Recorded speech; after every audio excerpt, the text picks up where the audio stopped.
ये मालूम है कि बहुत लोग सवाल पूछना चाहेंगे। यहाँ पे बहुत बड़े वैज्ञानिक तिवारी जी आए हुए हैं जो बहुत बड़े ज्ञाता हैं भूगर्भ शास्त्र के, और बहुत दिनों से इस एरिया में काम कर रहे हैं। मैं ये बताना चाहता हूँ कि भारतीय लोक प्रशासन संस्थान जहाँ मैं काम करता हूँ, हम लोगों ने 20 साल पहले नेशनल डिजास्टर मैनेजमेंट और सेंटर वहाँ पे बनाया था, और वही सेंटर जो है वो करके अब national institute of disaster management बनाया। और मेरा ये सौभाग्य है कि मैं 20 सालों से इस विषय में काम कर रहा हूँ। और डिजास्टर मैनेजमेंट एक ऐसा विषय है कि अगर आप इसमें थोड़ा सा इसमें काम करना शुरू करते हैं तो इतना आप उसमें इन्वॉल्व हो जाते हैं, जानना चाहते हैं, क्योंकि बहुत बड़ा विषय है। और इसमें अगर कोई मुझे कभी विशेषज्ञ कहता है तो मुझे बड़ी हंसी आती है, क्योंकि विशेषज्ञ होना इसमें बहुत बड़ी बात है। और मैं विशेषज्ञ नहीं हूँ, कम से कम मैं तो इसमें लर्न कर रहा हूँ। और जितने भी डिजास्टर होते हैं, और उत्तराखंड के परिप्रेक्ष्य में अगर मैं बात करूँ तो मेरे ख्याल से 1991 से लगा करके आज तक जितनी वहाँ पर डिजास्टर्स हुए हैं उनको सबको मैंने अध्ययन किया है। और मैं जब ये केंद्र स्थापित किया IIPA में तो पूरा अध्ययन किया और ये देखा कि अंग्रेजों के जमाने से और उससे भी पहले से, ऐसा नहीं कि आपदाएं पहले नहीं आती थी, आपदाएं पहले भी आती रही हैं। और अंग्रेजों के जमाने से और आज तक जब हम आजाद हुए तो पूरा जो हमारा जो आपदा तंत्र है वो रिलीफ सेंट्रिक है। हम लोग खाली रिलीफ की बात करते हैं। हम लोग खाली जब भी कोई आपदा आती है तो इसको ये मिला, उसको ये नहीं मिला, इस जिले में ये बटा, उस जिले में नहीं बटा, इसने ये बेईमाना किया, इसने ये नहीं किया। मेरे ख्याल से आपदा प्रबंधन इतना बन करके रह गया है। और ये चीज मैंने देखा तो हमने एक नई चीज शुरू की, और वो थी पूर्व तैयारी, प्रिपेयर्डनेस मिटिगेशन। और हम लोगों ने जितना भी आज जो भी चीज आप इस देश में देख रहे हैं उसमें भारतीय लोक प्रशासन संस्थान का रोल है, चाहे वो आपका NDMA हो, चाहे वो NITM हो, हम लोगों का योगदान है। हाई पावर कमेटी प्रधानमंत्री जी अटल बिहारी वाजपेयी जी ने बनाई थी, उसका मैं भी मेंबर था। वाडिया इंस्टीट्यूट के हमारे जो ठाकुर साहब हैं वो भी उसमें थे। हम लोग 20 लोगों ने मिलकर के, और वो अगर चीज अगर आप पढ़ें तो मेरे ख्याल से पूरे आपदा प्रबंधन का ज्ञान आपको हो जाएगा कि आपदा प्रबंधन है क्या। साथियों, इसमें 3 चीज हैं जो भूखे हैं और तीनों का बहुत रोल है। सरकार का मेरा मतलब है केंद्र सरकार और राज्य सरकार। इसमें आम आदमी और कम्युनिटी जिसे हम कहते हैं उसका बहुत इंपॉर्टेंट रोल है। और तीसरा जो है वो एकेडमिक इंस्टीट्यूशंस। एकेडमिक इंस्टीट्यूशन जैसे कि वाडिया इंस्टीट्यूट या और जितने इस तरह की जो संस्थाएं हैं, जो कि जैसे बिल्कुल तिवारी जी ने ठीक काम कहा कि हम लोग वैज्ञानिक हैं, हमारा काम है ये विज्ञान को बताना, लेकिन उसको ट्रांसलेट करना, उसको ठीक रूप में और उन चीजों को लागू करना, ये उनका काम नहीं है, ये सरकार का काम आ जाता है। और सरकार जो नीतियां बनाती है अगर उनको हम पालन ना करें तो वो कम्युनिटी के ऊपर आ जाता है कि अगर कम्युनिटी उसमें साथ नहीं दे रही है तो आप कितना भी कुछ कर लें तो भी उसका कोई फायदा नहीं होगा। देखिए, आज जो है 2005 में जब से हमारे यहाँ डिजास्टर मैनेजमेंट एक्ट बना है, उसमें 2 चीज बहुत अच्छी हुई है। 2 चीज अच्छी ये हुई है कि भाई राष्ट्रीय स्तर पर NDMA बनाया गया, राज्य स्तर पर जो है स्टेट डिजास्टर मैनेजमेंट अथॉरिटी बनी, जिले स्तर पर डिस्ट्रिक्ट डिजास्टर मैनेजमेंट अथॉरिटी बनी, और इन सबको काम बांटा गया। लेकिन हुआ ये कि नेशनल डिजास्टर मैनेजमेंट अथॉरिटी को इतनी बड़ी स्ट्रक्चर बना दी गई, प्रधानमंत्री उसके चेयरपर्सन हैं, 8 मेंबर हैं जो मिनिस्टर का रैंक रखते हैं। जब राज्य स्तर पर आप आते हैं तो मुख्यमंत्री उसके चेयरमैन हैं जिन्हें बिल्कुल टाइम नहीं है, ख्याल से कोई राज्य ऐसा नहीं है जिसको मुख्यमंत्री टाइम देते हो और स्टेट डिजास्टर मैनेजमेंट अथॉरिटी को चलाते हो। एक नाम मात्र की एक अथॉरिटी बनकर के रह गई है जिसका कि कोई मतलब नहीं। उससे नीचे अगर आप आते हैं तो डिस्ट्रिक्ट डिजास्टर मैनेजमेंट अथॉरिटी है जिसकी की अहम भूमिका है और वो सबसे वीक कड़ी है। हमारे यहाँ कोई भी डिस्ट्रिक्ट, अब एक डिस्ट्रिक्ट बता दीजिए जिसमें के डिस्ट्रिक्ट डिजास्टर मैनेजमेंट प्लान जो भी बनाई गई है, जिसमें बहुत समय लगा है, जिसमें के बहुत लोगों ने टाइम उसका ठीक तरह से पालन किया। आज उत्तराखंड, मैं आपको इसलिए बताना चाहता हूँ कि उत्तराखंड से मेरा उतना ही संबंध है। पहले जब नहीं बना था तो हम उत्तर प्रदेश के रहने वाले हैं, तो हम भी उसमें अपना बराबर का हिस्सा समझते हैं। वो एक ऐसा प्रदेश है, वो एक ऐसा प्रदेश है जो कि बहुत महत्व रखता है बहुत तरीके से। और उस महत्व में मेरा योगदान ये था कि जब 1999 में वहाँ पे अर्थक्वेक आया तो एडीबी की एक टीम आई और मनीला से मैंने उन्हें कहा कि देखिए, आप यहाँ पे नेशनल डिजास्टर मैनेजमेंट अथॉरिटी को स्ट्रेंथन करने की बात मत करिए। हमारे पास भारत सरकार की पूरा सहयोग है, हम लोग काम कर रहे हैं। आज जरूरत है किसी राज्य को एक मॉडल बनाने की, और वो मॉडल आप बनाइए उत्तराखंड। वहाँ पे अभी अर्थक्वेक आया है, लोग जो है उससे और संवेदनशील जो अफसर हैं, अधिकारी हैं, सब लोग हैं, वो आज आपकी बात सुनेंगे और वहाँ पे होगा।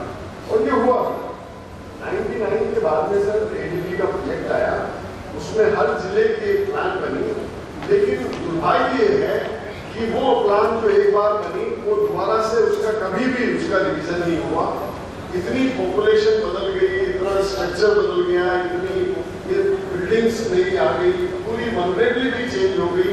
लेकिन डिजास्टर मैनेजमेंट प्लान जो 12 साल पहले बनी थी, और अगर कोई नया कलेक्टर आता है तो बेचारा उसे पता भी नहीं होता कि यहाँ पे प्लान है भी कि नहीं। डिस्ट्रिक्ट डिजास्टर मैनेजमेंट प्लान नाम की चीज जो जनरल साहब ने अभी बात बताई, बहुत अच्छी उन्होंने बात की।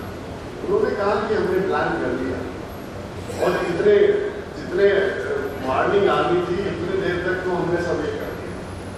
मेरा कहना कुछ और है। मेरा कहना यह है कि ये प्लान करने की आपको जरूरत ही नहीं। प्लान तो ऑलरेडी हुआ है। अगर आप हर जिले की उस प्लान पे अमल करें तब उसकी बात। ये नहीं हो पा रहा है, इम्प्लीमेंटेशन नहीं है। बाहर मेरा जितना भी अनुभव है, मैंने बहुत देशों में काम किया है, वो अनुभव ये कहता है कि 90% और 99% जो एनर्जी है दूसरे लोगों को प्लानिंग के ऊपर लगाते हैं और 1% इम्प्लीमेंटेशन के ऊपर। हम लोग जो है 1% अपना टाइम लगाते हैं प्लानिंग के ऊपर और 99% अपनी एनर्जी लगाते हैं।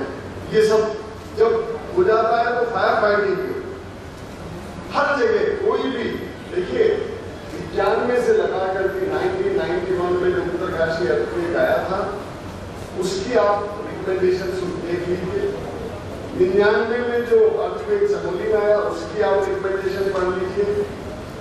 आज वो सारी चीजें जो कि तू है, क्योंकि कुछ कमी क्या है, कोई लेसन लर्निंग नहीं। हर डिजास्टर हमको समझाता है कि क्या करना चाहिए क्या नहीं करना चाहिए, डूज एंड डोंट्स। हर डिजास्टर ये सिखाता है हमको कि भाई these are the lesson learn. लेकिन सबसे बड़ी अनफॉर्चुनेट बात यह है कि वो कोई लेसन्स हर बार, अब आप उसको खाली हेडिंग काट दीजिए, उसे उत्तराखंड 2013 लिख दीजिए तो वही रिकमेंडेशन यहाँ पे कर रहे हैं।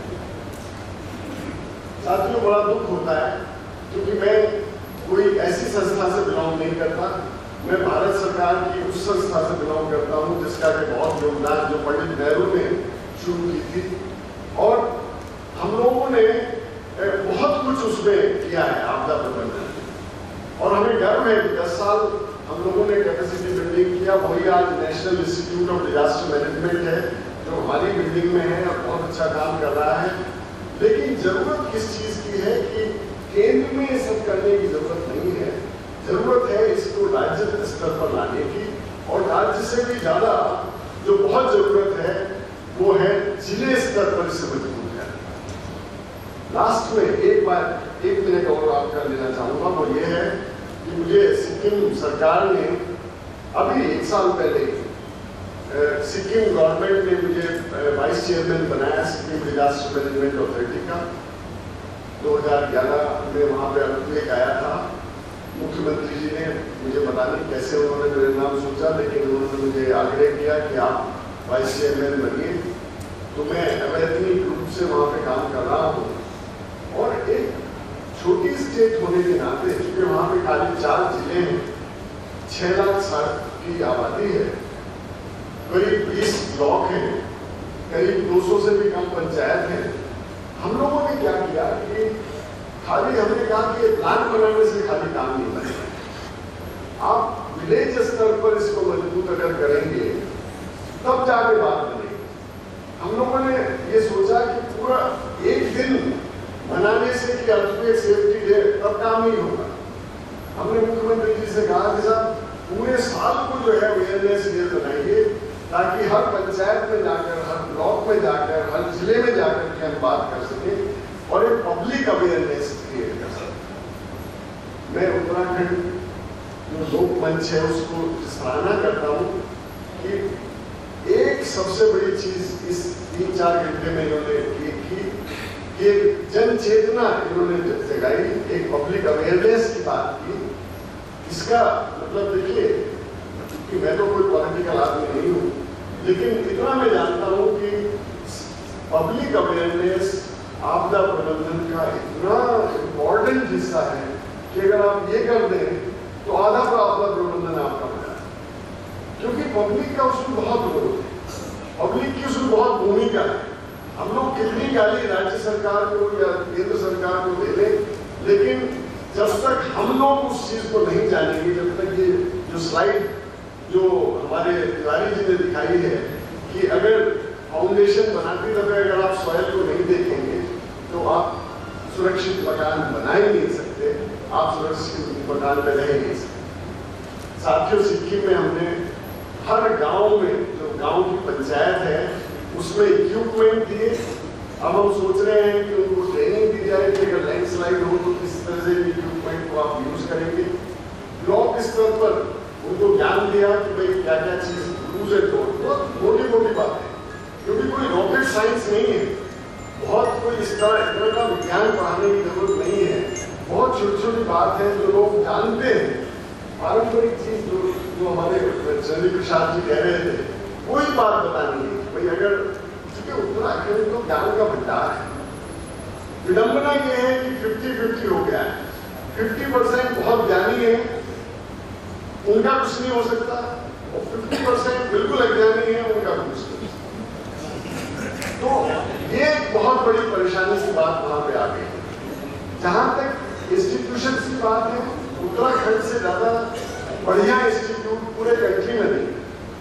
आपके पास वाडिया इंस्टीट्यूट है, आपके पास Indian institute of remote sensing है, आपके पास IIT रुड़की है, आपके पास नेशनल बिल्डिंग रिसर्च इंस्टीट्यूट है, आप क्या नहीं है, हाइड्रोलॉजी, आप साइंस का किसी का नाम लीजिए and you are on record.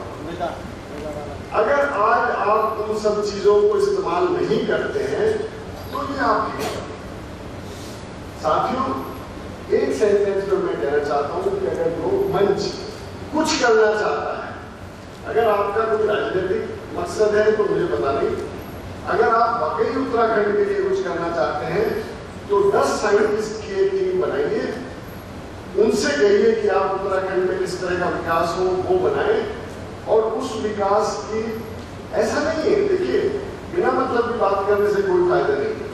आज हमारे पास कोई मॉडल है ही नहीं जिसको कि हम किसी को चेंज कर सकें। अगर आपके पास होगी तो हर आदमी सुनने के लिए तैयार होगा। कोई आदमी ये नहीं चाहता कि हमारी जनता जो है वो संभल जाए और इतने बड़ी त्रासदी हो, ये मैं नहीं मानने को तैयार। आप लाइए तो सही, और ये इस तरह का मंच ला सकता है। मैं, मेरे जैसा एक साधारण आदमी जिसे बहुत कम ज्ञान है, अगर कभी भी मेरी जरूरत हो तो मैं उत्तराखंड के लिए हमेशा से तैयार हूँ, और इसके साथ में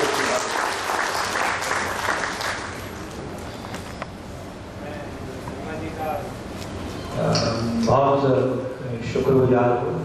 शर्मा जी ने बहुत संक्षिप्त तौर पर बड़े साधारण शब्दों में अपने विचारों से हमें अवगत कराया और छुट्टी होने के बावजूद भी, अवकाश होने के बावजूद भी वो आज विशेष तौर पर हमारे लिए उन्होंने कुछ घंटे दिए।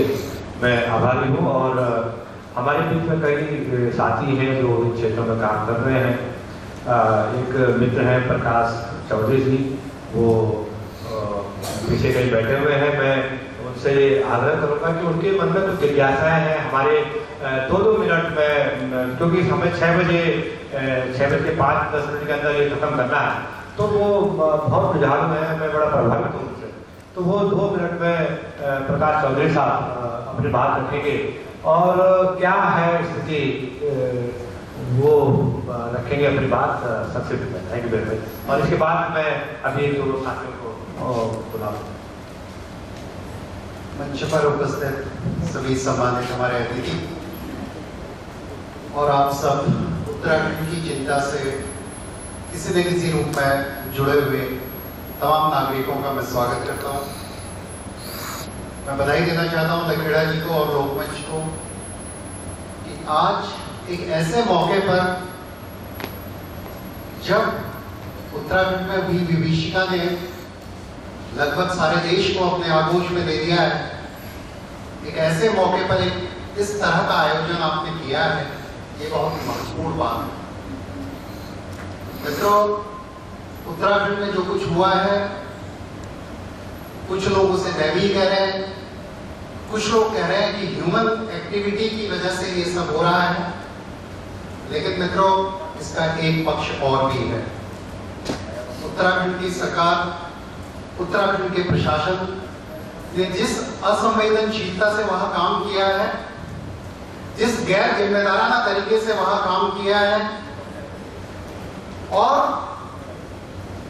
जिस बेगैरत ढंग से वहां काम किया है, वो बहुत ही दुख का विषय है। मित्रों, 4-4 दिन बाद भी उत्तराखंड सरकार को ये ठीक पता नहीं था कि वहां कितने लोग फंसे हैं, क्या वहां की जरूरतें हैं, क्या वहां किया जाना चाहिए और किस तरह से, यदि सेना भी आपने मांगी तो सेना को भी ठीक वहां पर जो है इंफॉर्मेशन उस तरह से नहीं पहुंचाई गई। मैं पूछना चाहता हूं इस मंच के माध्यम से कि उत्तराखंड के भीतर 2005 में जब डिजास्टर मैनेजमेंट एक्ट बना तो उत्तराखंड सरकार शायद सबसे पहली सरकारों में थी जहां पर डिजास्टर मैनेजमेंट एक्ट लागू हुआ। मैं इस मंच से पूछना चाहता हूं कि उत्तराखंड का आपदा प्रबंधन विभाग क्या कर रहा था, मौसम विभाग की चेतावनी के बावजूद वहां पर क्या हो रहा था। और मेरा साफ मानना है कि वहां की असंवेदनशील सरकार और वहां का बिल्कुल सोया हुआ प्रशासन यदि जगा हुआ होता तो इसमें से कम 60% मौतों को हम मरने से बचा सकते थे। ये बड़े शर्म की बात है। और मित्रों, क्योंकि ये समय मुझे 2 मिनट का दिया गया है, मैं सिर्फ आपसे कहना चाहता हूं, उत्तराखंड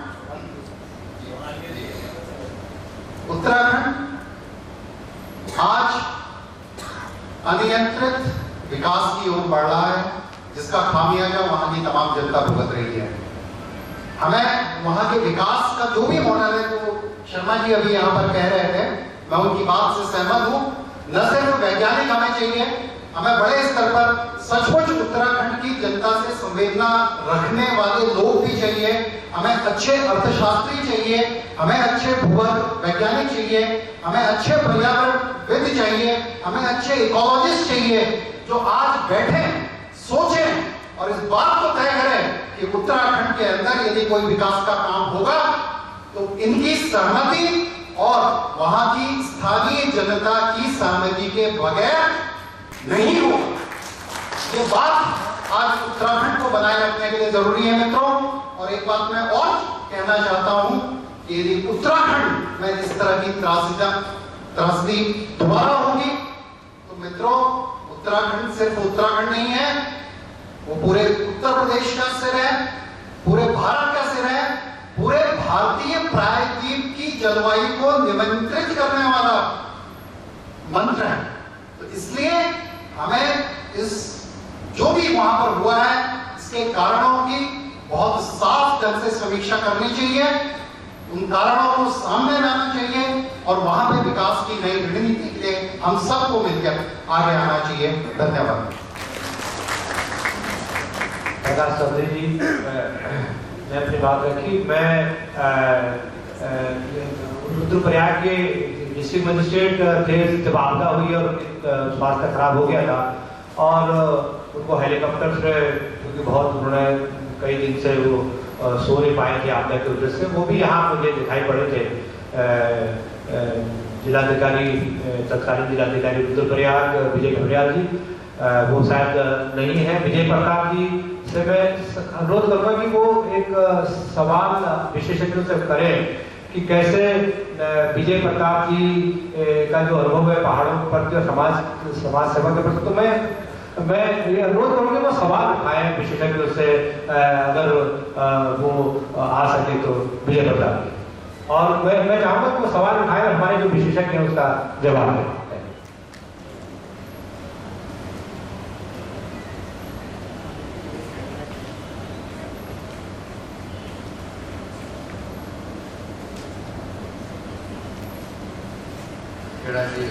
धन्यवाद देने के लिए, लेकिन आज मैं आपका आग्रह पूरा नहीं कर पाऊंगा, क्योंकि सवाल किसी और से पूछने की बजाय मेरे मन को, और मैं अपने को अकेले नहीं देखता, इस सब बिरादरी का हिस्सा है। वो मैं जो विकास के सवालों पे बहुत वर्षों से सवाल उठा रहे हैं, आपने चंडी प्रसाद जी को बुलवाया, उनके गुरु सुंदरलाल बहुगुना, वहीं के ज्वाल साहब जिन्होंने टेरी पे सब स्टडी की, उस स्टडी के वैज्ञानिक तथ्यों को शर्मा जी इस बात पे ध्यान देंगे। ये बात सही नहीं है कि मॉडल्स नहीं हैं, मॉडल विकास के कई दिए गए हैं और उनको नकारने के लिए रूसी वैज्ञानिकों का स्वार्थ था कि टिहरी बने, तो वहाँ से उनसे अप्रूवल लिया गया। और तमाम गंगा के नाम पे हमारे राजनीति करने वाले राजनेता, उन्होंने किस तरह, एक मोटी लाइन ये है कि अपने यहाँ राज चलाने वालों में और अपने यहाँ समाज चलाने वालों में और अपने यहाँ धर्म संस्थान चलाने वालों में एक सहमति है। उस सहमति का नाम है कि अमेरिका का जो उपभोगवादी स्वर्ग है वो हिंदुस्तान में होना चाहिए। दूसरी उनकी सहमति है कि वो उस पागल दौड़, वो न केवल संभव है, वो वांछनीय भी है। जब ये राष्ट्रीय सहमति है और इसके खिलाफ कोई बात सुनने नहीं दी जाती, कोई भी प्रश्न चिन्ह और शंका जब रखी जाती है, तो उसको तरह तरह के साम दाम दंड भेद से नकार दिया जाता है। जिस तरह से पूरे देश में आदिवासियों का दमन हो रहा है और उनके न चाहते हुए दूसरी तरह का विकास हो रहा है, तो ये सब सवाल हैं जो जुड़े हुए हैं। हिमालय का सवाल आपने कहा भारतीय प्रायद्वीप, मेरी विनम्र असहमति है। प्रकाश जी ने कहा शायद भारतीय प्रायद्वीप नहीं, ये पूरी हिमालय का जो सवाल है वो पूरी दुनिया के अस्तित्व का सवाल है, इसीलिए उसको थर्ड पोल कहा जाता है। वो सिर्फ भारत का नहीं है, वो इस पूरी धरती माँ का तीसरा ध्रुव कहा जाता है, और वो ऐसे नहीं कहा जाता, वैज्ञानिक आधार पे कहा जाता है। तो ये जो ट्रेजेडी हुई है, इसको क्या हम एक नए सवेरे के लिए और नए संघर्ष के साझे संकल्प के लिए कर सकेंगे, और ये संकल्प किसी व्यवस्था के खिलाफ ना होके अपने खिलाफ भी होगा, क्योंकि हमको अपने बहुत से सपनों के बारे में दोबारा सोचना पड़ेगा। अपने बेटे की पैकेज कितनी मिलेगी, बेटी को पैकेज कितनी मिलेगी, इस पे सोचते हुए हम इन सवालों पे नहीं सोचते हैं। तो ये लड़ाई कई स्तरों पे लड़नी होगी, जिसमें चिंतन का स्तर सबसे महत्वपूर्ण है, और जिसमें अपने अंदर जो शुभ और अशुभ की लड़ाई है, उससे अगर इस सारी लड़ाई को नहीं जोड़ेंगे तो शायद इस ट्रेजेडी का कोई दूरगामी समाज को लाभ नहीं होगा।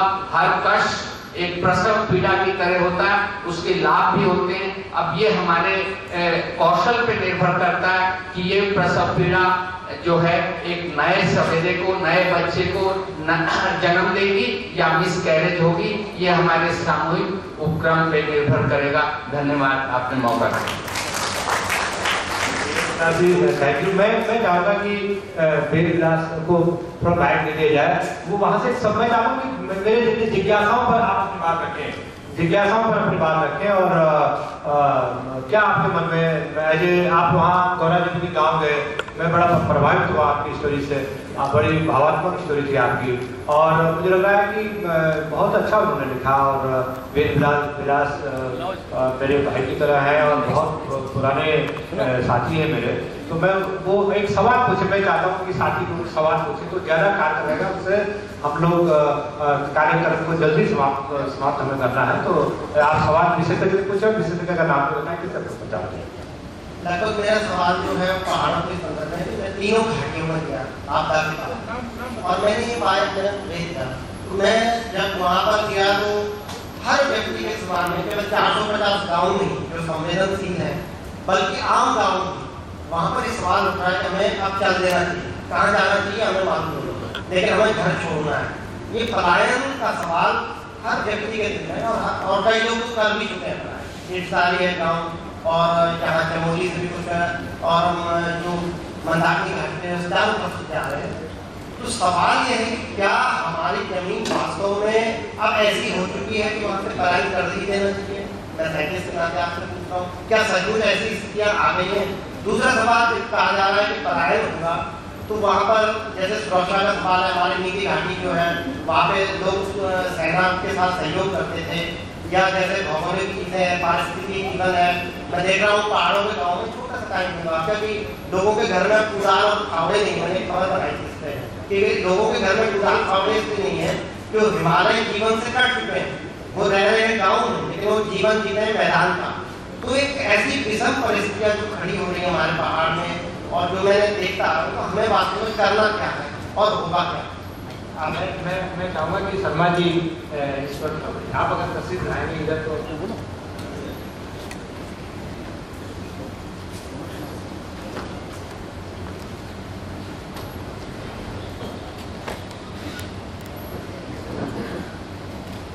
देखिए सवाल क्या है कि हिमालय, अगर आप हिमालय की इकोलॉजी, चूँकि मैं इकोलॉजी का स्टूडेंट हूँ, तो हिमालय की अगर इकोलॉजी आप पढ़ें, उसकी हिमालय की अगर जियोलॉजी आप देखें, तो उसकी एक कैरिंग कैपेसिटी है।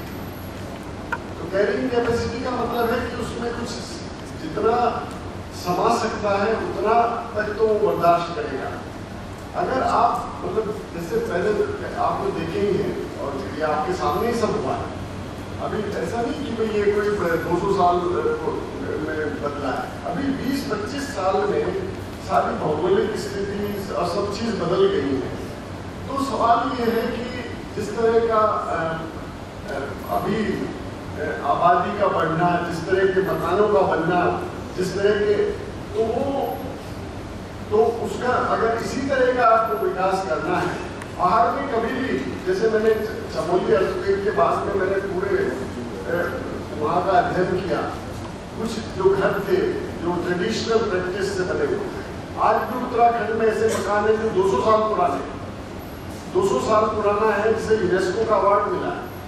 तो अगर उनको ना बना करके हम लोग अपना अलग पक्के मकान और उस तरह की चीज़, और अगर उस पर जाएंगे तो डेफिनेटली इस तरह के आपदाओं को हम न्योता देंगे। और अगर आपदाएं आती रहेंगी तो गरीबी तो है, तो पलायन होगा। तो मेरा कहने का मतलब ये है कि इसको एक सब समझने की जरूरत है।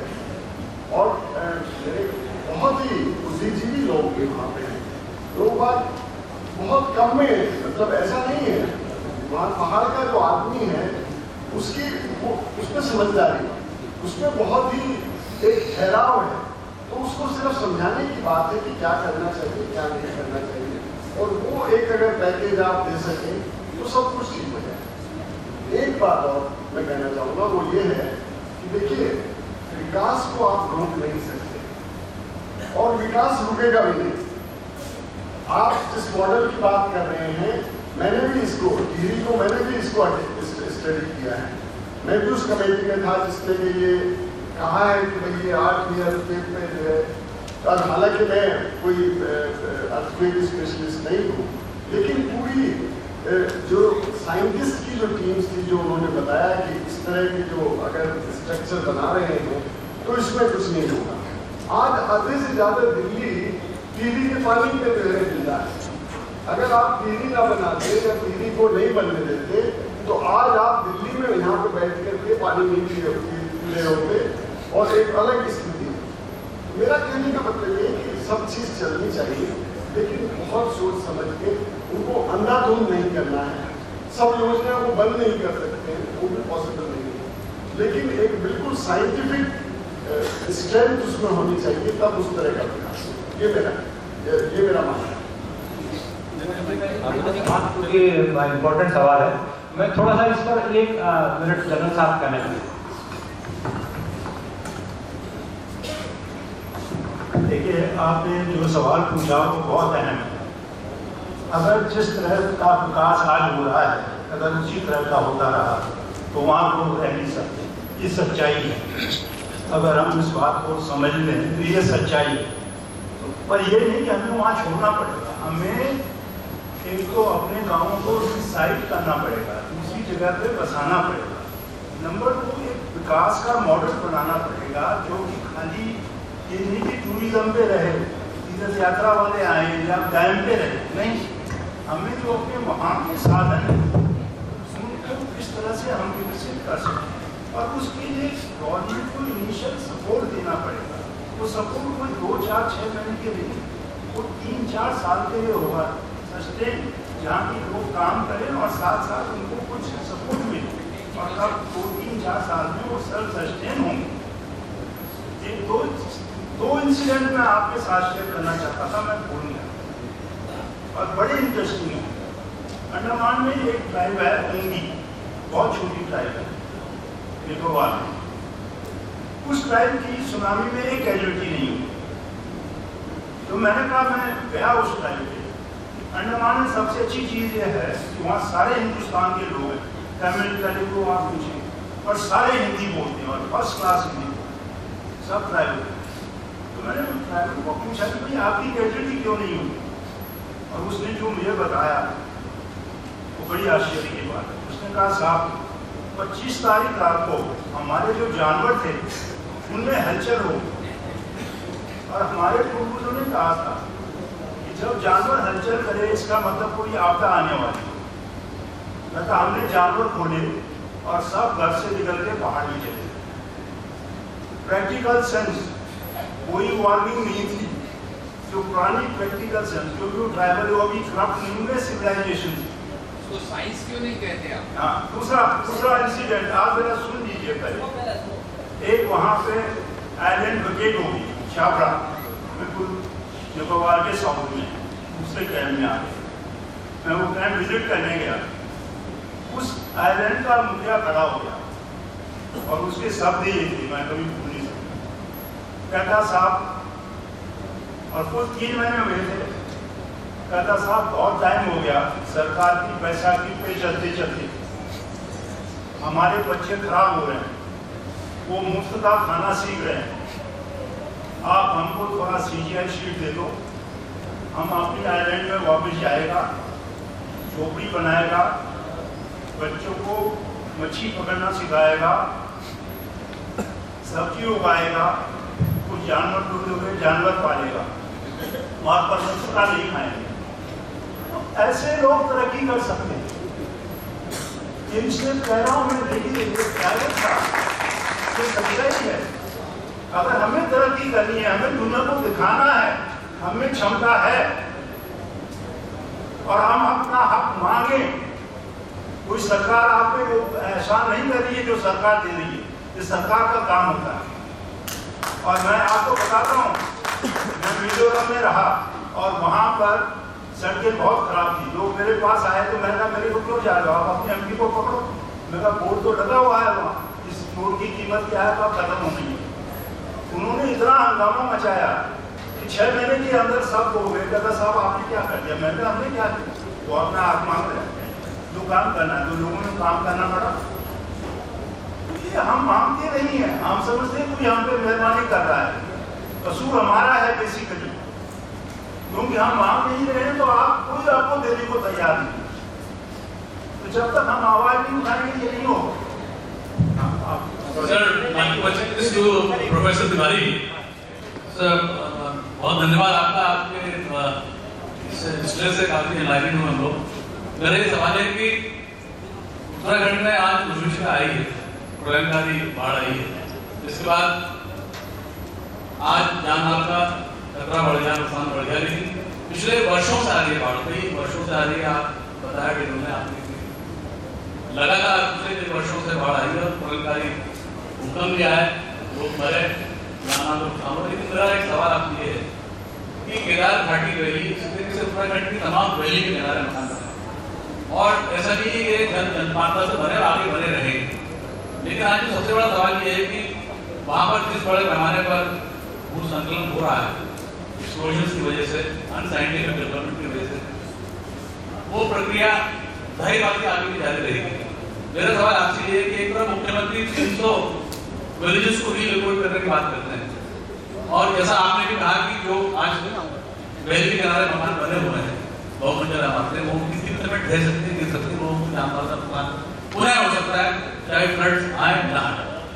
मेरी नजर में आपसे सवाल ये है कि क्या सरकार या क्या साइंटिस्ट ऐसी कोई प्लानिंग कर सकते हैं आने वाले समय में कि इन तमाम आबादी को, जैसा कि आप उन्होंने भविष्य में यहाँ पर हैबिटेशन नहीं होना चाहिए, जिन्हें पुनर्स्थापित किया जा सके, और अगर पुनर्स्थापित किया जा सके तो मैं समझता हूँ कि इनकी संख्या लाखों में सरकार इस कदम को आगे कैसे बढ़ाएगी और क्या ये विजिबल है कि नहीं। नंबर 1। नंबर 2, पहाड़ में बड़े बांधों के खिलाफ बहुत आवाज उठ रही है। हर आदमी कहता है कि बड़े बांध न सिर्फ लोगों को स्थापित करते हैं बल्कि वहाँ के इकोलॉजी को भी पूरी तरह ध्वस्त कर रहा है। लेकिन सरकार में जब ये प्लानिंग बनती है उस समय जाहिर बात है कि सिस्मोलॉजिस्ट उसके हिस्से होते हैं, एनवायरमेंटलिस्ट उसके हिस्से होते हैं, बड़े बड़े इंजीनियर्स उसके हिस्से होते हैं और वही सरकार के साथ बैठ सकते इन डिसीजंस को फाइनलाइज करते हैं। उस समय आप आवाज को उठाते हैं, ये बात वहीं पर रुक जाए।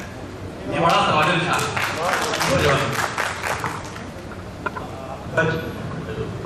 आपका जो पहला प्रश्न है कि ये जो मकानों से संबंधित उसके लिए ये कहना है कि आगे के पहले असल में इस डायमेंशन पे इस तरीके की आपदा नहीं आई थी और नदियों के किनारे तो सारा जो ह्यूमन सेटलमेंट है, आप कोई भी चाहे आप इंडस वैली का ले लीजिए, कहीं भी ले लीजिए, तो हमेशा नदियों के किनारे ही शहर बसे हैं और ज़्यादातर सब जगह बसे हैं। लेकिन जो अब सामने आ रहा है कि इस तरीके की आपदाएं पहले नहीं होती थी, इस डायमेंशन की थोड़ी बहुत होती थी और जियोलॉजिकल पॉइंट ऑफ व्यू से जैसा हम लोग देख रहे हैं कि ये अनसेफ है, जो नदी के किनारे की जो सेटलमेंट्स है, उसके लिए एक तरीका जो हम लोगों ने बाकी भी देखा, जैसे स्विट्जरलैंड में है, ऑस्ट्रिया में है, क्योंकि जहाँ हिमालय है ऐसी आरसी है। बट ये है कि इस तरीके की बड़ी जो ट्रेजेडी है, कैलामिटी है या इस तरीके की जो इवेंट्स हैं वो यूरोप में नहीं हुई। वहाँ क्यों नहीं हो रहे? वहाँ भी ग्लेशियर्स हैं, वहाँ भी है, तो वहाँ क्या हो रहा है कि जो सेटलमेंट्स हैं वो या तो रिजेस पे हैं या टॉप पे हैं, रिवर्स के किनारे या बड़ी लेक्स के किनारे वहाँ पर नहीं है।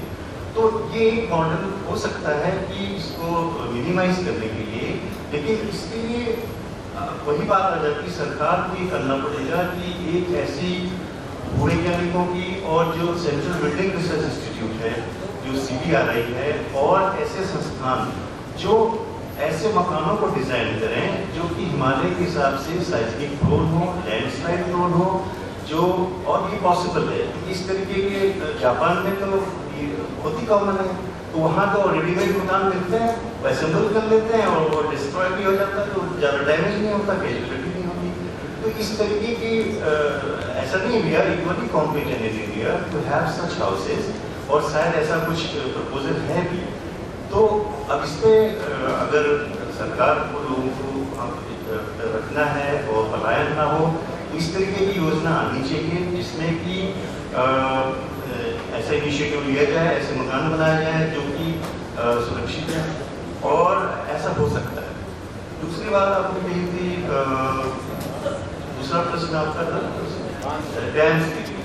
तो डैम्स के बारे में तो देखिए ऐसा है कि बात घूम फिर के वहीं आ जाती है कि जो भी मेजर डिसीजंस होते हैं इस देश में वो पॉलिटिकल होते हैं। साइंटिस्ट कुछ भी स्टडी करके बताएगा और करेगा, वो रिपोर्ट एक लेवल तक आती है, गवर्नमेंट हो जाती है, उसके बाद फाइनल डिसीजन मेकिंग जो भी है पैनल से जो गवर्नमेंट में भी साइंटिस्ट का रोल बहुत सेकेंडरी हो जाता है।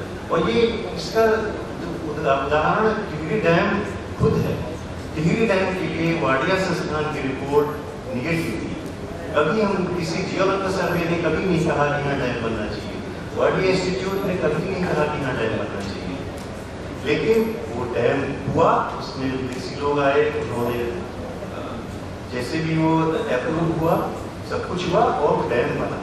तो लेकिन अब उसकी जो यूटिलिटी है आगे के हिसाब से, जैसे शर्मा ने भी बताया कि हमारे पास इतनी जल संसाधन है उत्तराखंड में, इतनी बड़ी दुनिया है, जैसे ऊर्जा प्रदेश के रूप में शुरू में कहा गया, तो वो उसको हमें जल विद्युत परियोजनाएं तो बनानी ही पड़ेगी, कि नहीं तो पावर कहाँ से आएगा। आपकी दिल्ली में पावर मोस्टली टिहरी डैम से ही आ रही है और ज़्यादा दिल्ली को मिल रही, न कि उत्तराखंड वालों को।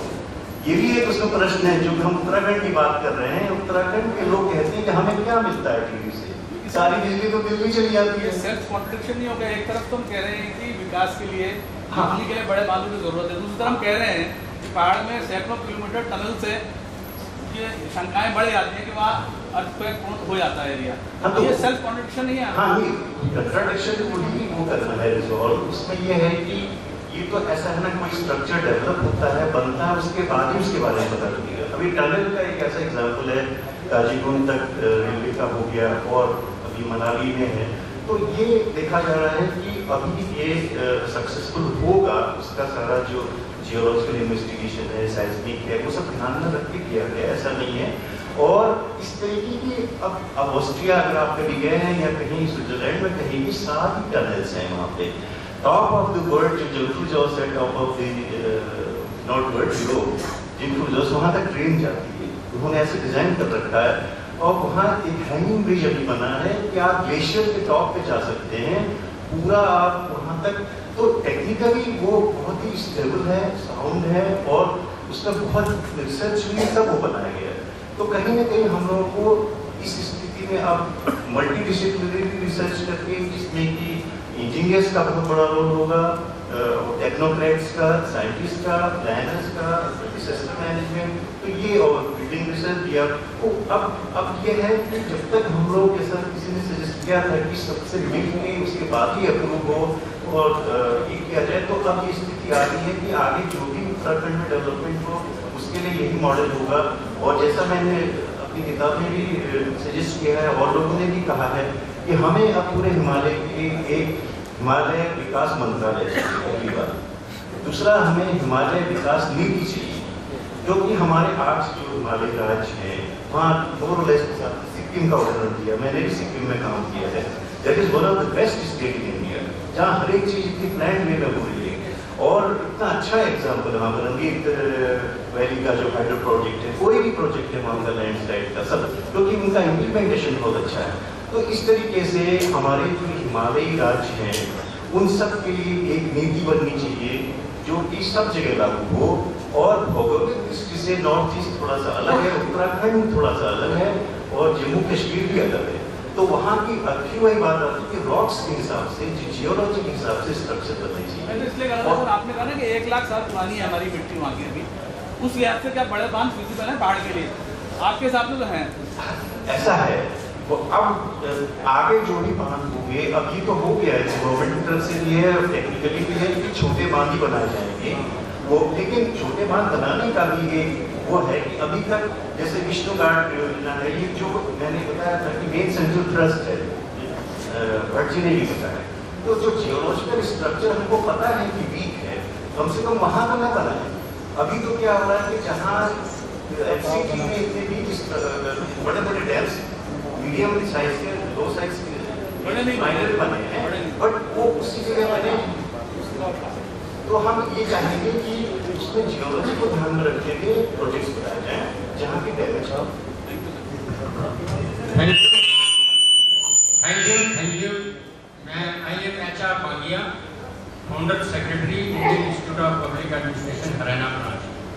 तीन छोटे छोटे क्वेश्चन हैं। एक क्वेश्चन ये है, जैसे आप जो भी आप बात कर रहे हैं, बात ये हो रही है कि समझदारी से काम नहीं हो रहा है।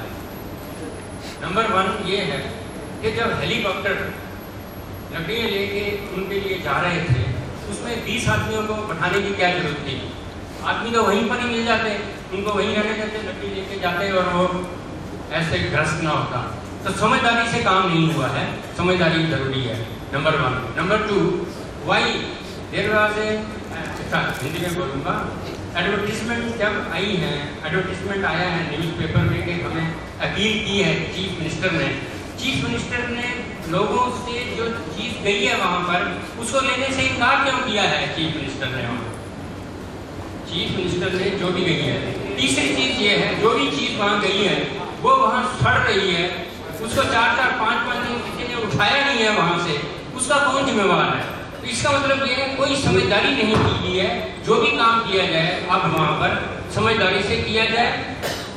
जो ग्रास रूट लेवल के वर्कर्स हैं उनको साथ में मिला के किया जाए।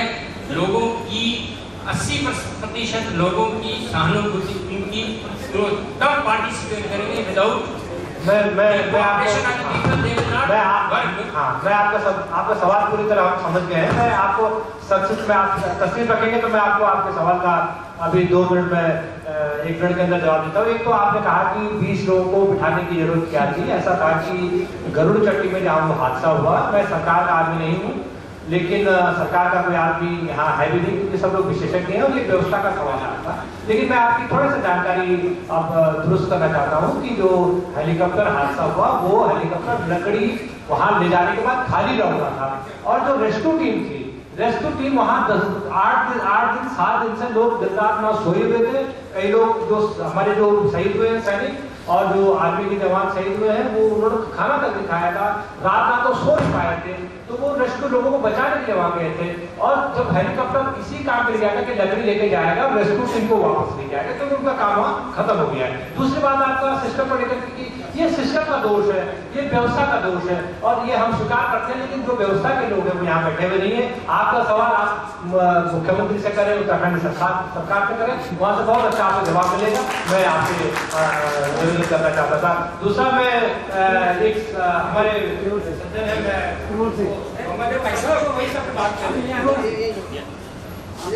नरेंद्र यहाँ माइक दो।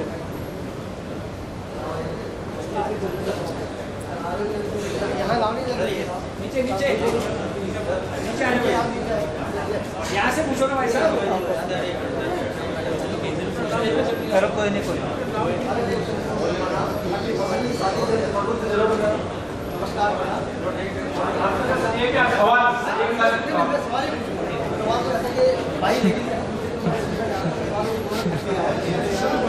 माइक सामने रखिए,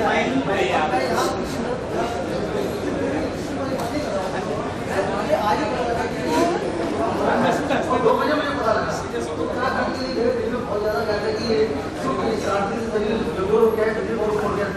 लोगों को हो गया था। मैं तो 2 बजे मुझे पता लगा, मैं इसको चला है, खाना नहीं खाया मैंने, पानी कहने का मतलब ये है कि प्रशासन से जो यहाँ पर है मेरी शिकायत है